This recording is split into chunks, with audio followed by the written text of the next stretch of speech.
gente vai apresentar agora a nossa palestrante de hoje.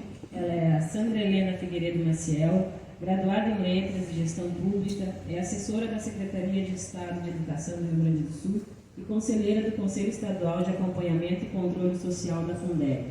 Atua como coordenadora técnica da Maria Mulher, Organização de Mulheres Negras, foi coordenadora da promoção da igualdade racial no Rio Grande do Sul, conselheira do Conselho Estadual de Cultura, atuando também como coordenadora do cinquentenário do 20 de novembro de 2022. E docente na Unisc, no programa de pós-graduação Folclore e Cultura Popular. Convidamos para proferir a palestra Políticas Públicas como Estratégia contra o Racismo Estrutural, a coordenadora técnica da Maria Mulher, Organização de Mulheres Negras, Sandra Helena Figueiredo Maciel. Por favor, Sandra. Obrigada, Sandra.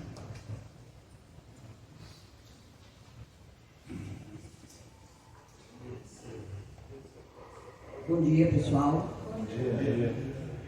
De antemão, agradeço o tempo que vocês estão dedicando a vir nos ouvir aqui sobre a questão racial. Novembro, para nós negros, sempre é um mês de reflexão.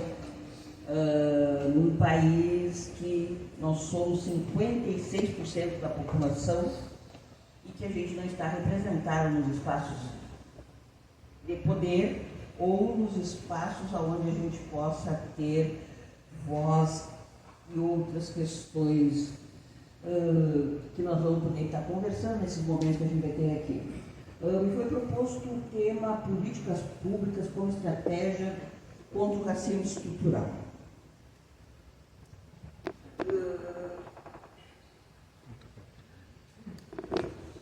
Diego, está andando. Eu vou passar aqui os slides se tudo der certo. Então, racismo estrutural, que a gente vem ouvindo já há algum tempo, ele foi cunhado pelo atual ministro dos Direitos Humanos, o Silvio Almeida, que fez uma releitura do que a gente já vinha discutindo como racismo. A gente falava de racismo institucional ou racismo sistêmico. O Silvio Almeida nos traz outro conceito, mas que é quase que a mesma coisa. Na verdade, o racismo institucional, ele está dentro da sociedade, que ele separa as pessoas dos seus acessos. Quer dizer, que um homem branco tem muito mais acessos, obviamente, do que um homem negro e, obviamente, do que uma mulher negra. Essa é a estrutura que está dentro da sociedade brasileira. Se colocou uma estrutura onde nós temos lá em cima da pirâmide o homem branco, com todos os seus acessos, mesmo o homem pobre. Mesmo sendo um homem branco pobre, ele tem muito mais acesso do que um homem negro e com uma mulher negra, que é a última da pirâmide. Esse seria um conceito mais básico do que é um racismo institucional. Estrutura da sociedade. Coloca cada um dentro de uma pirâmide de poder. E, a partir dessa estrutura, o Brasil se caracteriza como um país extremamente racista. Mesmo eu dizendo para vocês que nós somos 56% da população brasileira. Mesmo nós temos políticas públicas já há mais de 20 anos, como a política de cota, como educação racista nas escolas.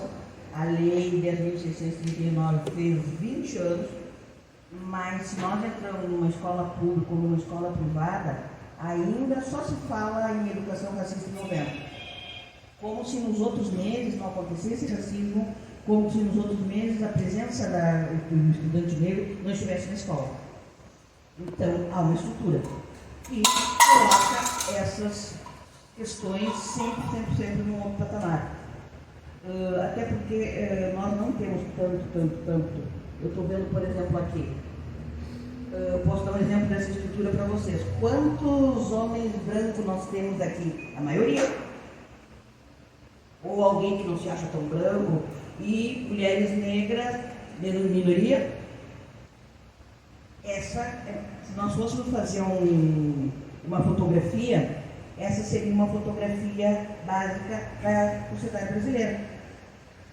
Aí vocês vão dar, mas nós estamos aqui porque a gente passou no concurso, porque nós ascendemos a isso, mas ascenderam porque há um privilégio de que vocês estejam à frente dos outros aqui. E não é no sentido de falar do privilégio, no sentido empático, assim. É só para dar o exemplo de como não. A gente precisa entender o racismo e precisa combater. Como é que a gente combate o racismo além das políticas públicas? Nos governos, a partir do ano 2000, o Brasil foi obrigado a assinar alguns tratados internacionais e que nós tivéssemos uma estrutura de governo que falasse do racismo. Isso aconteceu com a assinatura foi o primeiro comitê que foi feito no governo do Fernando Henrique Cardoso para começar a falar em racismo institucional. Nesse meio tempo, a primeira universidade de cotas foi a Universidade Estadual do Rio de Janeiro. Depois, em seguida, a Universidade, a UNB, em Brasília. Mas eram cotas que não eram institucionalizadas, eram cotas que as universidades abriram. Foi talvez os nossos primeiros indícios de política pública. Não tinha nenhuma política pública que pudesse fazer que os negros tivessem acesso a coisas naturais, como a educação. A educação é obrigatória para todo mundo. A educação básica. Lá na universidade não tinha acesso. Agora, depois de 2012, começamos a ter realmente a política de cota obrigatória em todas as universidades federais. E a semana passada, o governo atual disse que não tem mais tempo, porque as universidades estavam começando a pensar em terminar com a questão das cotas, fez pensão da URGS, fez 20 anos na UNB. Agora não tem mais tempo a função das cotas. E mesmo com a função das cotas, pessoal, que é uma política pública de extrema importância de acesso à universidade, nessa ritmo que nós estamos de ingresso à universidade, nós demoraremos mais ou menos 50 anos para que a gente equilibrasse quantos brancos, quantos negros queriam na universidade. Quando as pessoas dizem, mas tem cotas, os negros entram de maneira privilegiada, isso também não é verdade. Nós fizemos vestibular, nós entramos com a mesma prova, só que a gente entra naquela cota do 20%. No serviço público, a mesmíssima coisa. Entramos na cota de 20%.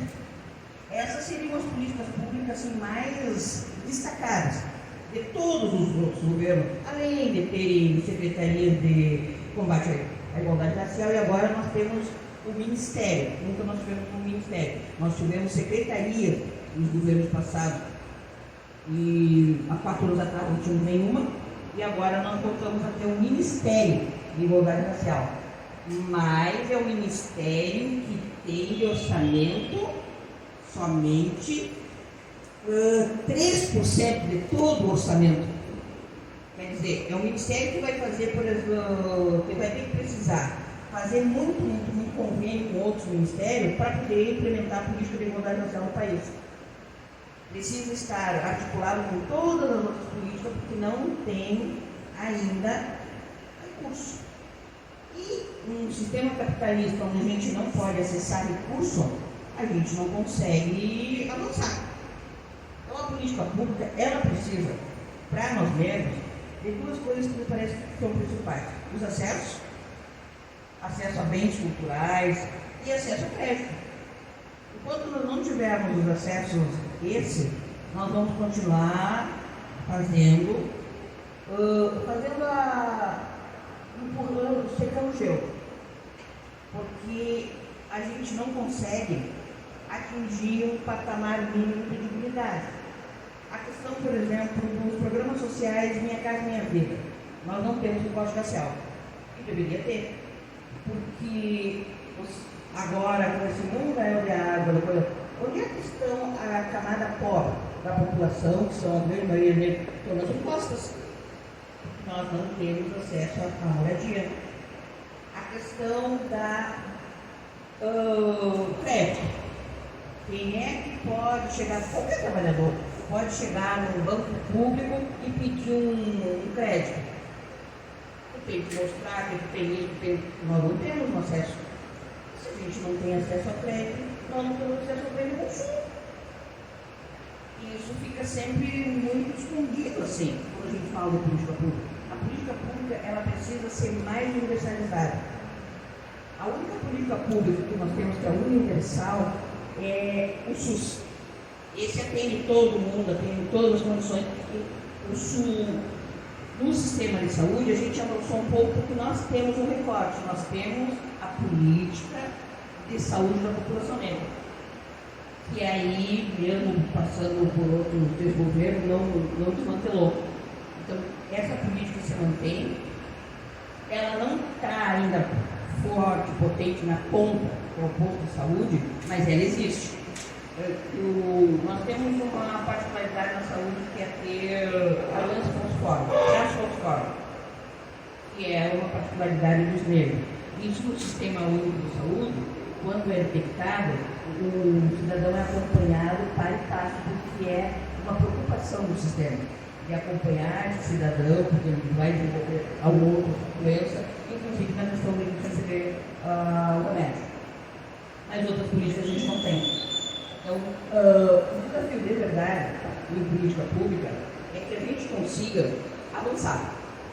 Nós precisamos ter, por exemplo, o Correio com o comitê, que agora se institui de novo, precisa avançar, não só em novembro, a questão de ter palestra, precisa estar o tempo inteiro conversando e explicando a questão racial. Eu conversava com um colega Carneiro agora, que vocês aqui tem a diversidade, o comitê de diversidade. A questão racial, ela estando na diversidade, ela precisa ser prioritária. Por quê? Qualquer cidadão, quando se fala em diversidade, nós colocamos pessoas com deficiência, colocamos as pessoas trans, colocamos as pessoas lésbicas, mas existe uma diferença imensa. Se nós colocamos qualquer uma dessas categorias, para entrar num banco, por exemplo, bota um homem negro, bota uma pessoa trans, bota uma pessoa com deficiente, o homem negro vai ser registrado. Esses outros vão poder entrar. Então, há uma diferença imensa quando a gente fala em diversidade com a questão racial. Nós somos vistos, nós somos identificados. Se nós formos no Carrefour comprar uma coisinha lá, vai uma pessoa qualquer, quem vai ser espancado e morto é o homem negro. Não vai ser qualquer outro cidadão. Por isso que a questão racial, ela não faz parte, por exemplo, desse arcabouço que a gente fala na universidade. Ela é uma política específica. E isso se vê na rua. Não é à toa, não é que agora, há pouco dia, a Prefeitura de Porto Alegre vai derrubar um quilombo. Ganhou na justiça o direito de ir lá tirar as pessoas que moram há 100 anos naquele lugar. Para colocar o quê? Vai colocar um grande, esse meu tapa, não sei o que lá. São pessoas negras que vão ficar sem moradia porque a Prefeitura está dizendo que vai fazer um loteamento. Qualquer uma da por que ela não tira qualquer um dos vizinhos dali? Vai tirar os negros.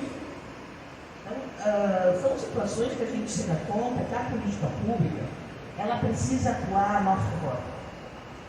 E a política pública não é só a política do executivo, a justiça precisa atuar a nosso favor, o legislativo precisa atuar a nosso favor.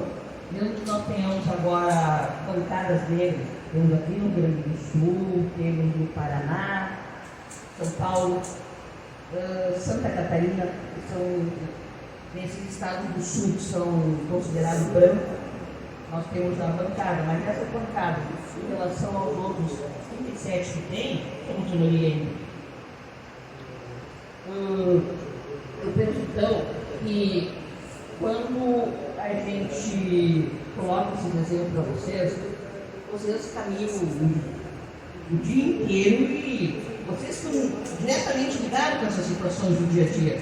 Quando vocês vão entregar o material que vocês, as cartas, a correspondência, vocês,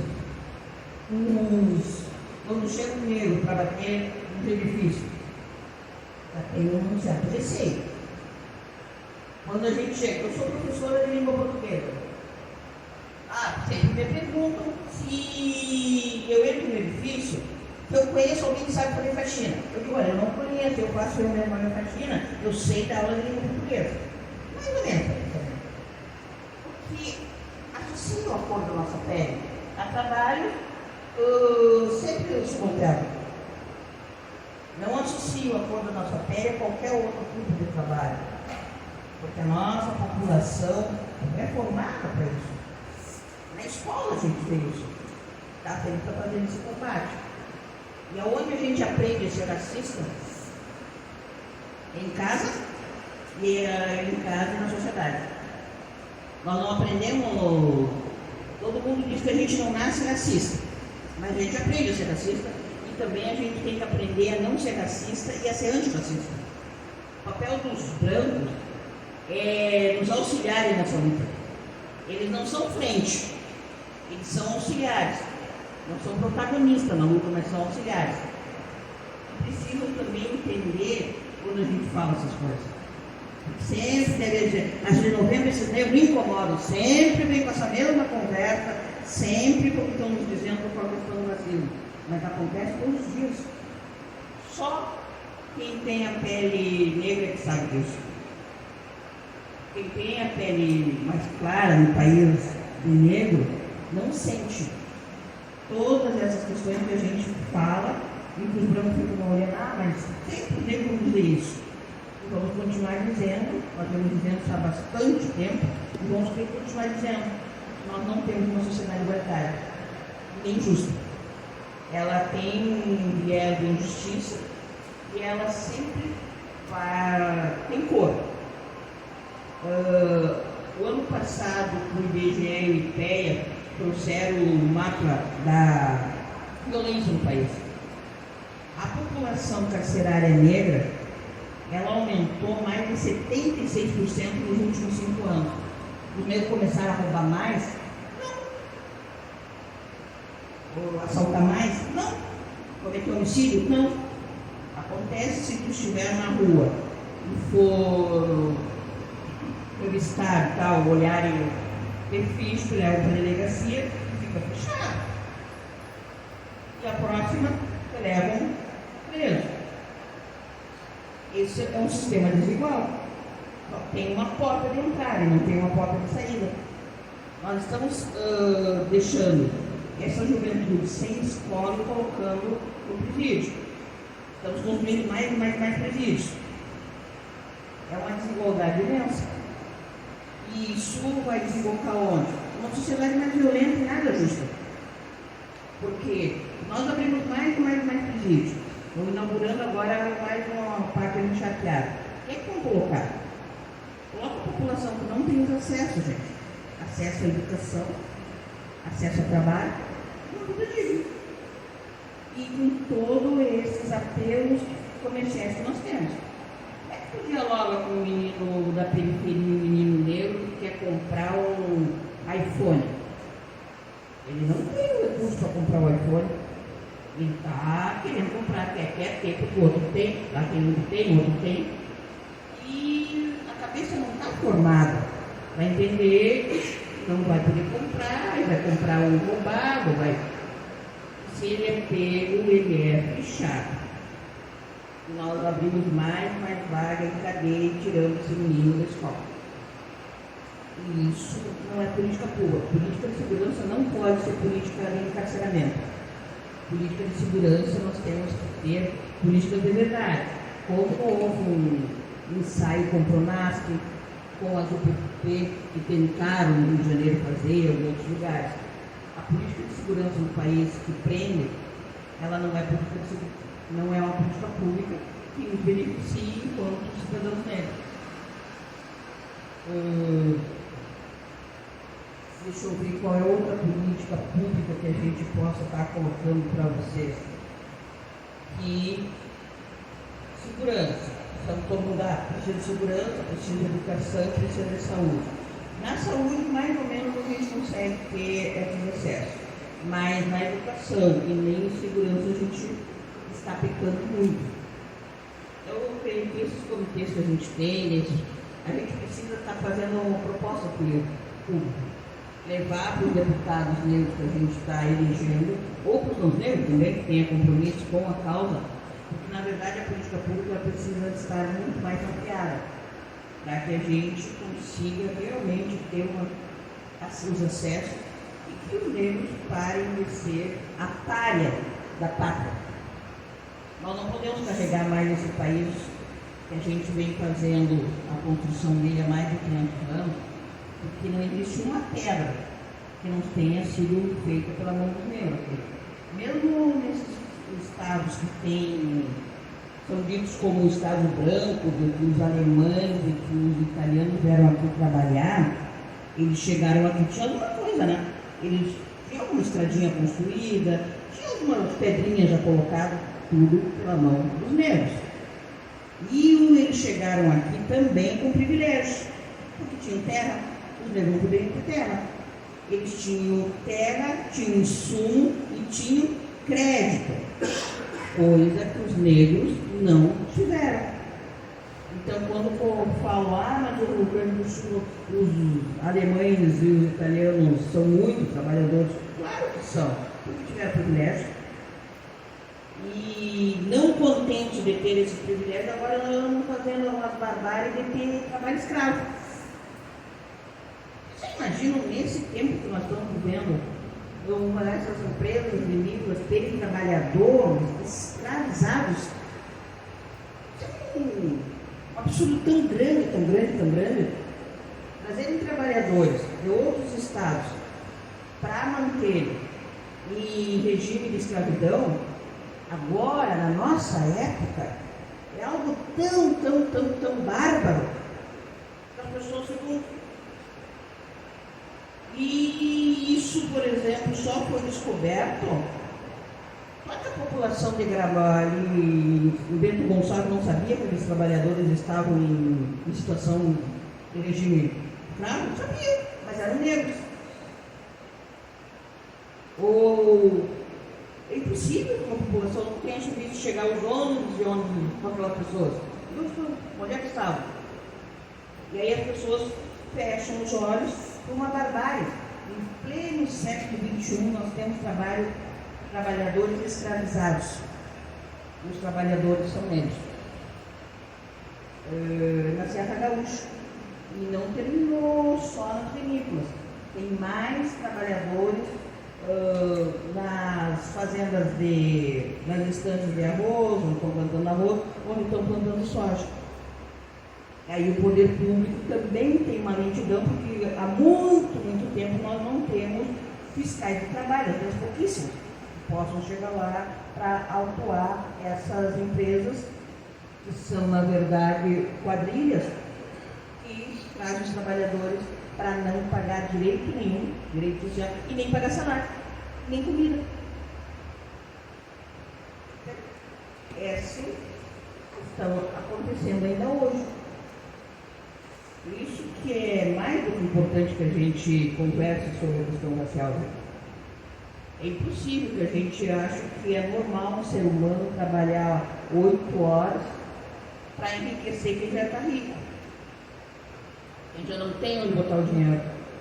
E a gente conseguir continuar consumindo como o governo do estado fez um converscote com os vinhos e os espumantes das empresas que estavam com trabalhadores escravizados.